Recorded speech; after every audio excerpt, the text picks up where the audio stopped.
Hey everybody, this is Dave Stevens with a very special, I guess we would call this a bonus Dave Stevens Speaks this week. But hey, I got my friend here who is joining us from in Minneapolis, Jamal Shango James. We can now call you champion, my friend, right? So Yeah, last man. time we talked, you're a champion, man. Walk us through that. Like we knew you were going to win, but tell us what happened out in California.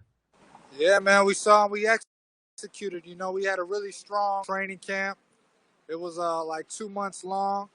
Went really, really hard in the camp, man. Really focused.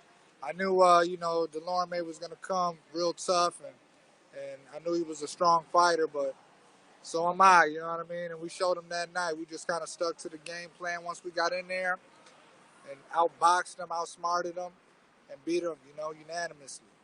Well, it's awesome. Now, was that weird? For a little bit, and I know it was a real fight, but for a little bit, with no audience and everything, was it almost like it's just a sparring session, and you're just like, and then suddenly you're like, no, this is the real thing. Right off back, it's the real thing. It's one of those things where, once the punches start flying in the ring, even if the crowd is there, man, your focus is on your opponent and trying to hear what your corner is telling you so you can execute it. You know what I mean? So, obviously, it would have been fun to fight in front of my fans and supporters. But luckily, it was televised nationally, so they all got to tune in. And we went out there and just had a great show and came back with that belt, man. Well, I was so proud of you, and it was just great to see this journey because, again, it was the unknown of, are we going to have a fight? Do I train? Is it real? And then, boom, Right. you, they say you shocked the world, but we knew you were going to win. And I know Shango Nation, man, big shout out to Shango Nation for Yes, sir. believing in you, right? Yes, sir. Yes, sir, man. It's been a long, long process, man. And it was just felt extremely good to win that not only for myself, for my organization, for my city, for my community, for my state. Thing going on, I feel like this win could really, really brought back some inspiration and stuff to people, and just positive news to the area. And speaking of positive, that's what you're doing right now. And for a lot of listeners that we're introducing you to, my friends and my world, you do so much for that community. Where if it's just mentoring with the programs that you're doing, or just showing up and giving away turkeys, but today you're doing something very special in an area that the nation knows about. Tell me what you got going on there, Jamal. Yeah, so the organization that I grew up in and trained at, still train at, and now volunteer at, is called the Circle of Discipline. It's right in the heart of South Minneapolis on 12th and Lake Street. Um, right where, when that whole George Floyd incident happened and people were really, really enraged about it and started, looting and burning stuff up. It was right on. Luckily our facility didn't get, touched or hurt, but everything around here, just really got tore up or burned down.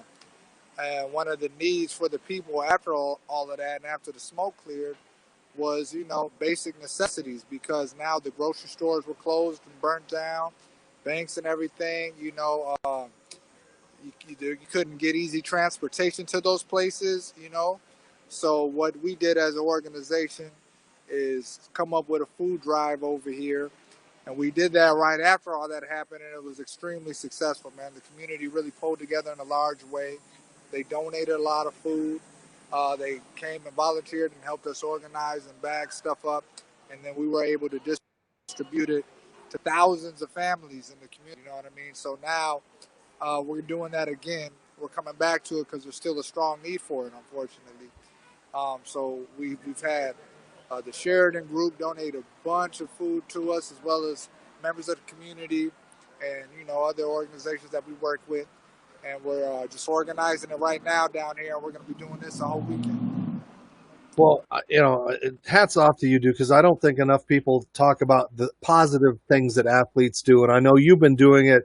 This isn't a one-time thing. You've been doing it as you've ascended to the level and your supporters. And so thank you. But give our viewers and listeners out there, Jamal, just kind of a sense of what that area is like, because I heard there aren't banks within 8 blocks of that area. And I'm wondering what elderly people do to get money to go buy food. And, you can't go around in the area because there's so much stuff that's been destroyed. So what are these people going to do to get their lives back to normal? Yeah, man, I could take a walk. You guys can walk with me. We'll go down the street. Um, yeah, but people were really upset and enraged, and unfortunately, when people lose hope like that in a system that's broken, they end up to act out, and that's what happened. And unfortunately, a lot of businesses had to pay the price for that. Um, and like you said, man, the banks got broken into and tore up. Yeah, so I don't know if you can see it too good, but so behind me, across the street, all that stuff is boarded up right now. But all the way down Lake Street this way, down there, and down this way, a lot of businesses are still boarded up. A lot of businesses are burnt down. You know what I mean? The White Banks are closed Castle. still. They got to get fixed up. And I don't even know if some of them are going to reopen. Grocery stores are going to be are closed down that are close to this community. So if you want to get any food, you got to travel all the way to Uptown. I think that's the nearest grocery store. And a lot of people don't have that transportation. You know what I mean? Or they might be injured, where they can't easily hop on the transit bus, or they might not have the type of resources where they could be calling Ubers or taxis every 5 seconds to get basic necessities. So what we're doing down here is trying to you know get this food drive going. I'll walk you into the gym a little bit so you guys can see what we're doing in here. So behind me, as you can see, there's tons of people. Tons of people. We got tons of food all around me. Uh, we got. Luckily, we had a lot of people drop off all sorts of food: canned food, breads, pastas, toilet paper, toothpaste, soaps, deodorants, everything like that. These are all basic necessities people were missing out of that they couldn't reach and get. You know, all of this stuff.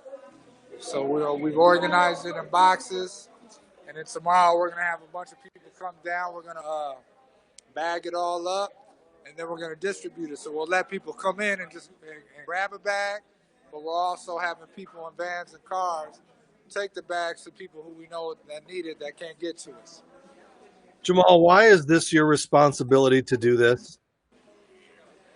Well, I have. At least I've took it upon myself. I feel like it's one of my duties. You know what I mean? That's what we teach down here at the Circle of Discipline. That's how I was raised.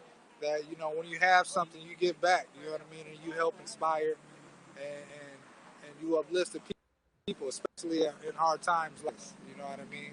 And again, what does it mean to be a world champion if you ain't a champ of the people? If you ain't doing nothing for your city and stuff, you know what I mean? People should be proud and should be happy, and you should be able to help them when they're in need if you have the resources. You know what I mean?